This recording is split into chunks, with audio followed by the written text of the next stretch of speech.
Hello, everyone, and welcome to the Fidinam Podcast, Unlocking Vietnam, a podcast aimed at sharing the experiences of foreign companies and entrepreneurs doing business in Vietnam. I'm Francesca Severoni from Fidinam, a Swiss business and tax consulting firm that supports foreign firms and investors in setting up and running the business in Vietnam. Today, we are diving into the topic of Vietnam's insurance market, a sector experiences rapid growth driven by economic development, digital transformation, and changing demographics. Joining me today to understand these trends is Quinn Miller, founder and managing partner of EB Asia, the branch of the group Tenzing Pacific, which focuses on delivering insurance packages to businesses in Asia. Welcome, Quinn, and thank you very much for joining me today. Thank you, Francesca. It's great to be here, and I'm happy to share some of my insights and knowledge. Thank you. So today we will discuss this interesting sector from different perspectives, from market demand to regulatory changes, foreign investment and market competition, as well as health insurance and digital transformation. We are going to cover this topic in a general way because the insurance business is quite broad, and it is also governed by specific laws which differ among all insurance business lines and also between local and foreign investors. For foreign investors in particular, it is important to know that this is a conditional sector. In fact, Vietnam's WTO schedule of commitments allows foreign investors to engage in insurance services, of course, subject to certain conditions. This applies to both insurance companies and insurance intermediaries. So, depending on the specific scope of activities, capital requirements may differ, as may other financial and tax licenses requirements. Therefore, depending on the situation, it might be necessary to set up a different corporate framework. In this regard, we would be happy to arrange an introductory call to discuss specific situations in more detail. But for now, so coming back to the discussion with you, Quinn, to begin, could you shortly present a little bit about yourself and also share your perspective on the evolution of Vietnam's insurance market over the past 10 years and explain also a little bit what factors are shaping its growth today? All right, very good. Yeah, I'm Quinn Miller. I'm one of the partners at Tenzing Pacific Services, which has been around in Vietnam since 2013. I joined in Q1 2014, so I'm coming up on my 11-year anniversary. So I've been in the insurance industry here in Vietnam for a long time, and I've seen a lot of change in that time for sure. So back as a whole, though, the insurance industry, I think it's important to point out, is still very new in Vietnam. It only got started in the 90s. There were a few carriers then. A couple of the big brokers came in. It's only been in the last 10 years or so that you've seen that sort of evolution come into place. So that's number one, more providers. Number two, more brokers. So you've seen in the past, I think, a lack of education about what insurance is, what it's not, which has led to a lot of mis-selling. It's also led to a lot of not people not having confidence in the product that they're buying. Where it's going is only good. You're seeing things change every year. You're seeing Vietnam develop. You're seeing more companies enter the market, and you're seeing that competition drive the industry forward. Thank you very much, Quinn. Thank you for the introduction, which actually set the scene for a deep dive into the topic of market growth and demand. In this regard, we have to consider that the insurance sector in Vietnam is driven, as you said, by an increasingly demand driven by also young and urban population. With growing incomes and awareness around health and financial security as well, the market, as mentioned, the market demand is definitely evolving. Yet insurance penetration is still lower than in neighboring countries. In your opinion, what are the key reasons behind the relatively low market penetration in Vietnam compared to other Southeast Asian countries? Which factors contribute to this hesitation, and what potential enablers could positively impact growth in this industry in Vietnam? Yeah, great questions. I think first to start, when you're thinking about insurance from a company perspective, you have your Vietnamese social insurance that's mandatory for all full-time employees, whether they're Vietnamese staff or your expat staff. So a lot of companies previously solely relied on that social insurance. And now when you would try to approach them as a broker, they weren't open to taking out a private insurance, because a private health insurance doesn't mean you can get rid of your social insurance obligations. So I think that was one of the reasons why market penetration rates for group health insurance as an employee benefit were so low. But now that's changed. People understand, as you said, the rising workforce in Vietnam, the salaries are increasing. If you look at the tech industry alone, for example, super competitive industry, manufacturing super competitive.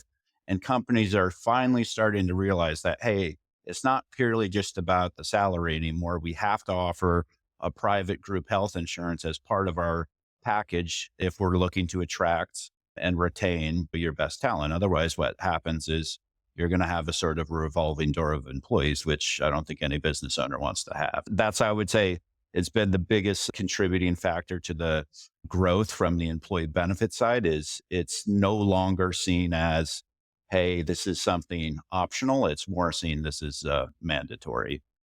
I think this is a very good point, especially when we talk about Vietnam developing very fast. So also the demand is really becoming a high-end demand in all sectors.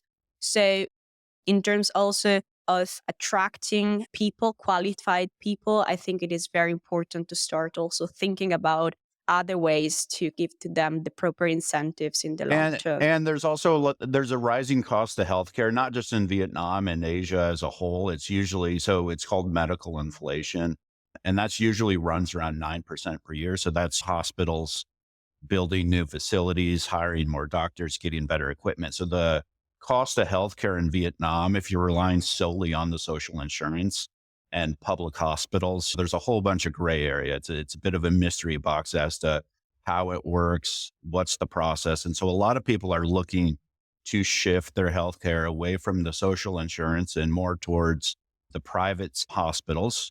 And when they're realizing the prices, especially if it's for long term care or more expensive surgeries or extended stays in hospitals, it can put a serious dent in your finances and your life savings. And that's the whole purpose of insurance, is to mitigate your risk against those liabilities. And I think employers are now seeing that. So they're wanting it for themselves. And now they're offering it as an employee benefit for their staff. Yeah, definitely. Thank you very much. Now, moving from the market demand and growth to the regulatory changes, allow me to provide a little bit of context in this regard.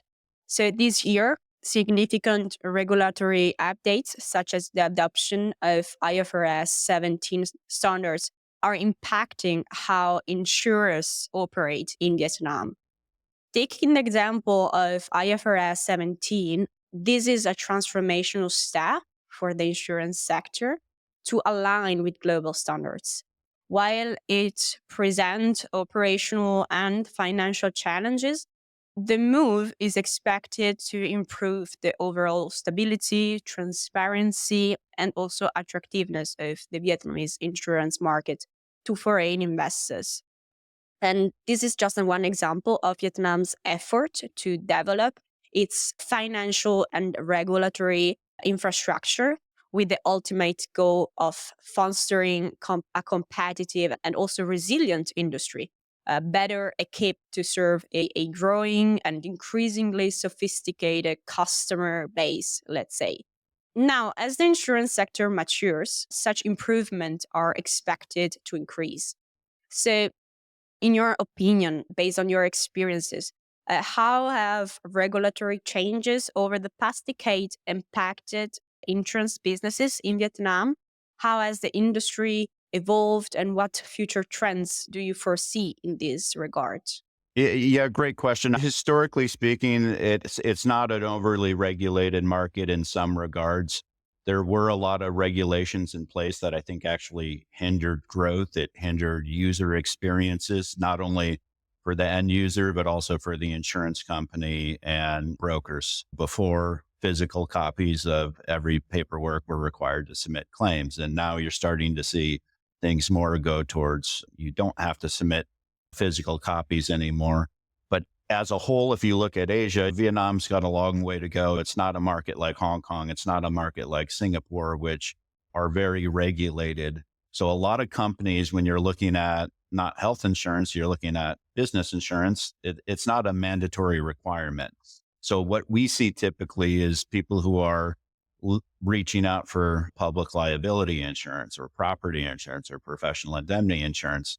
They're not mandatory required to have that. I think that will be changing in the future.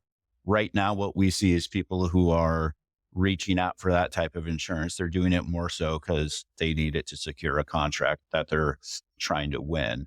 So where it's gone was not very regulated. You brought up the adoption of IFRS 17. That's a good example.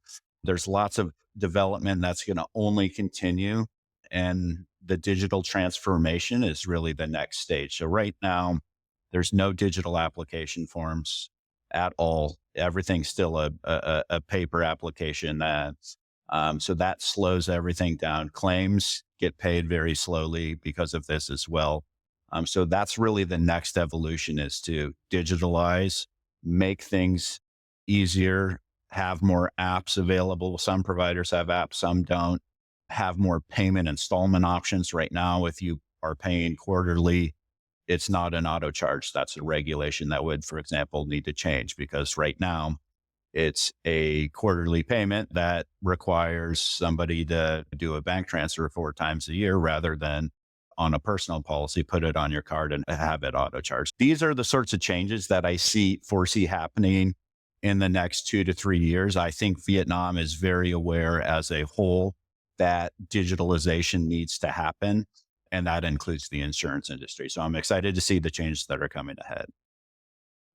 Thank you very much for giving us your perspective.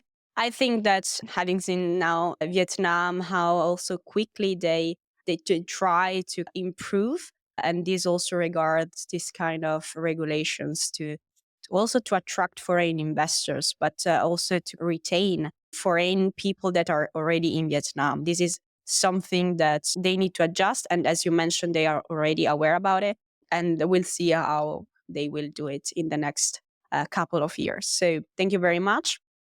Now let's focus on the FDI and the international competition. It has been widely mentioned now. The non-life insurance sector in Vietnam has been growing steadily with strong interest from foreign investors attracted by the country's economic expansion. The stable outlook has created a favorable environment, particularly for commercial lines and property insurance, which are seeing increased demand due to the infrastructure and foreign business investments. So, in this context, given that Vietnam's insurance sector is becoming a magnet for foreign investment, with international insurance contributing expertise in innovation and risk management, how do you see the presence of international players impacting the local market for both life and non-life insurance in the long term? Yeah, it's a great question. And I think the international players who are entering Vietnam, if you're looking at the life insurance industry, you have all of your AIAs, Prudentials, your Manulifes, and dozens more. That's an investment. It's a life insurance with an optional health insurance product. And then you're looking at your international pure commercial insurance. So companies like QBE and Chubb are good examples. where they've come into the market and they specialize more on the commercial lines like the property, the professional indemnity, the general and public liability. From the health insurance perspective, that's where I see a lot of the, I think, inspiration and growth and the pushing of the Vietnamese health insurers is understanding here's how international insurance works. And if we want to get to scale, we need to adopt some of their practices. For example, Viet, one of the country's largest non-life providers, they're starting to move towards the digital app. You have an app on your phone. You can submit claims with no paperwork up to 10 million dong, for example. So I think that inspiration has been driven a large part by the international players who have entered Vietnam. And so those would be companies like Allianz, like April, like Henner, like Luma. They're international players who partner up with a Vietnamese insurance company, and then they work in conjunction with each other. Since you mentioned health insurance, so let's narrow down the topic on this. Vietnam has made remarkable strides toward universal healthcare coverage, with around 90% of the population covered by some form of health insurance. At the same time, private health insurance options are expanding, as you also are mentioning, offering broader access to healthcare services. In this regard, could you please give us an overview of the role private health insurance plays in Vietnam's healthcare landscape, including what your unique challenges and opportunities do private insurers face in expanding their offer? If you can a little bit elaborate what you have just mentioned. Yeah, with the Vietnamese in particular, I think a lot of Vietnamese, they tend to buy from brands that they know, that they see, that have offices all throughout Vietnam. And the distribution model for a lot of the international providers that have come in is they don't have direct sales teams. They only work with brokers. So I think some of their market penetration rates are due to the fact that they don't have direct sales forces. They don't have thousands of agents across the country. So there's a whole bunch of products that are available in Vietnam that I think a lot of the Vietnamese are a little bit apprehensive about. And that's purely just because they're not familiar with the brand and they prefer to go with a brand name that they know, that they see all the time. But there's so many new options in Vietnam. If you look at our quoting system, for example, 5 years ago to today, it's probably quadrupled in terms of the number of products we have available to offer. And what you're seeing is this evolution of the insurance companies themselves. Before, they were very rigid in their offering, saying, hey, we have 5 plans, plan 1, 2, 3, 4, 5. Now, a lot more of them are offering the ability to tailor your plan a little bit more. So you're covering only what you need and only what you want, and you're not overpaying for things that you don't need and you don't want. So that's another little evolution. For the expat side of things, I think the expats are completely fine dealing with brokers and not going direct to an insurance company. But I still think a lot of Vietnamese prefer to go direct to an insurance company rather than with a broker because of this false stigma that there's some sort of extra associated costs to use a broker, which there are not. The same price you go to with Liberty Vietnam, direct to Liberty, or direct through a broker, it's exactly the same. So these are some of the challenges that me as a broker has to overcome.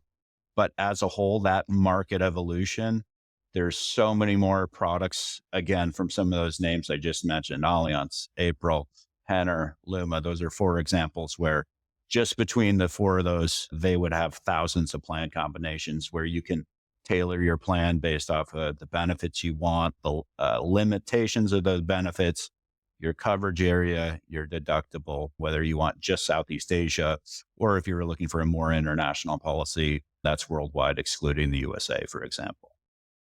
Thank you very much. So for the audience, if you have any questions, that Quinn he has a lot of network here in Vietnam, so he might also suggest to you the best coverage that you might need. Now, do you know the 10,000 hour rule? What do you mean? The 10,000 hour rule is if you've done something for 10,000 hours, you're technically an expert in your area. Calculate it up. I'm about 25,000 hours of insurance in Vietnam. So I think So I think I can answer most questions that anyone would have. So that's perfect. So one more question. You mentioned that already during the discussion, and this is about the digital transformation. So you already gave a little bit of the opinion. But I think it's a topic that is worth to mention because, of course, in many industries around the world, we are talking about digitalization. So it's very important to understand how in this sector here in Vietnam we are positioned at the moment in terms of artificial intelligence, big data, digital platforms to improve also the efficiency.